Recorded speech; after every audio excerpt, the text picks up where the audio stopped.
This is Orlando Wilson, and what I want to talk about in this video is why I don't trust security personnel I don't know, drivers I don't know, etc. I've been in this business now for coming up close to 35 years. So I understand how things work and how they don't work. I understand there's some very, very good people in this business. There's also a lot of liabilities. In the close protection business, a lot of times those people that put themselves off as professional close protection operatives, executive protection specialists, etc., they're not. They can be moonlighting cops, or they're security guards that for a day their company wants them to wear a suit and become a bodyguard, and all they know how to do is follow the clients around and act like they've seen on the TV or the movies. That's it. Are they professional? No. Generally, when I'm working for myself, when I'm working with my clients and we're assigning them security, no worries, I deal with a small group of people. The problems can occur when we're working with third-party companies, or when my clients are traveling, I'm traveling with them, and they don't want others to know that I'm security. I'm just there to watch over them and make sure things run okay. I'll give you one story. Years ago, a couple of clients needed to go into Haiti, which I knew well at the time. I had resources there at the time. And they already had an issue with the communications company they were dealing with. They'd already had one falling out. And the communications company they were dealing with said they would assign them security. These guys were a little bit paranoid, rightly so, and didn't want that company's security. They wanted me to go along with them and provide them with backup, which was a good job we did.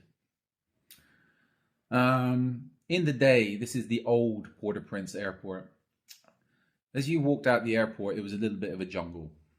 So I flew in with the two clients.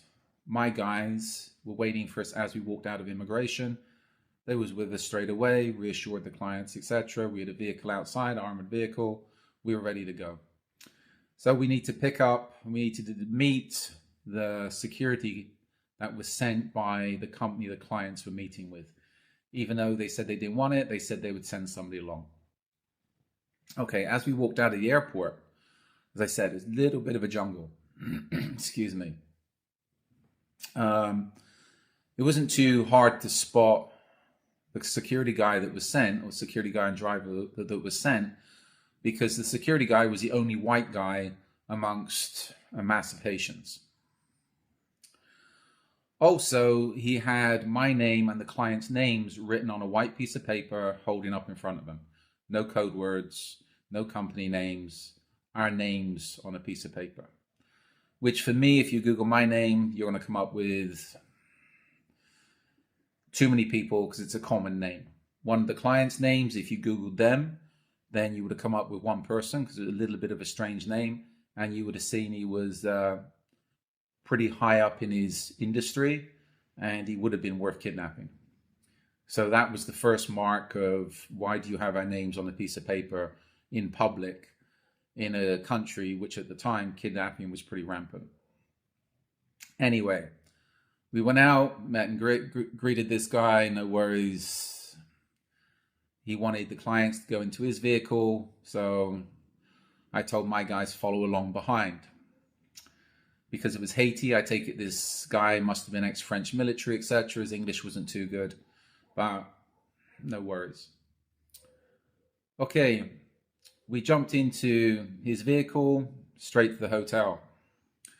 When we got to the hotel, he told us to stay in the car. There was a problem. Okay, what's the problem? He then said to us, oh, the car behind us has been following us all the way.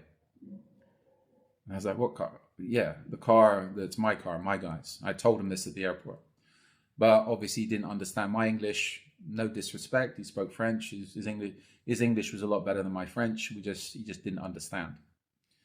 The problem was, if he thought we'd been followed by a blacked out SUV through the streets of Port-au-Prince, why did he take us to the hotel where my clients were staying at, and that vehicle was still behind us? So if that was a suspect vehicle, he's just taken the suspect vehicle to where the clients were staying.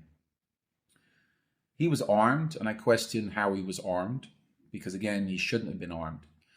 And he said, I'm going to go out and talk to them. Well, you know what? The guys behind us were cops, so you can talk to them all day. They were my guys. So let's put this in reality. This guy would have gone outside of the hotel and walked up to the car and said, what? He had no authority. It's not his country. He's got no authority whatsoever. It's private security. Even if they are kidnappers, what's he going to say? Who are you? And they'll be like, I'll put it politely, who the F are you? Go away. Or he would have just got shot and the clients would have got kidnapped. Because if the security exposes themselves and walks up to the bad guy's car, they could quite easily get popped, right? So luckily, the car behind us following us was my guys. And if it was a criminal car, this security guy would have taken them all the way to the client's hotel. Okay, no worries. We checked in the hotel, etc., jumped into his vehicle. My guys were waiting to follow us off. We leave this hotel, and my guys are on the radio. We had radios between me and my guys. They're on the radio, you got a flat tire. Okay, we get out 100 yards outside the airport, outside the hotel, and ba-dump, we got a flat tire. So I said to the security guy, you got a breakdown kit, change it quickly or what? No breakdown kit in the car, no fix a flat, nothing, nishta. So luckily my guys was with us, so we bundled the clients and the security guy the company had sent into the car, our car, and we made our way to the company's office. The company wasn't too happy with my clients because they brought along me and my security guys. And they told in front of me, they said to my clients, you can get rid of your security, you don't need them. We got security, we got this, we got whatever. My clients have already seen 3 screw-ups, the names on the sign. The fact that the security guy thought he was being followed and didn't do anything about it until he got to the hotel where the clients are staying. And also the flat tire with no breakdown kit in the car, etc. My clients just shut down this representative from the company saying, look, if it wasn't for my security guys, I'd be sat next to the side of the road somewhere. So my guys are staying. Okay, that was friction to start with, but you know what?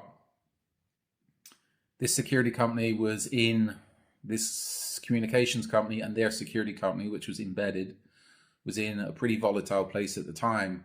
And that's 3 screw-ups just from the airport to the hotel to their office within a matter, I'd say less than an hour.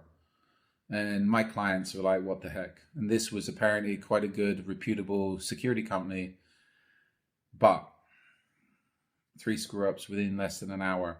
And not too impressed, even though these guys were quite impressed with themselves.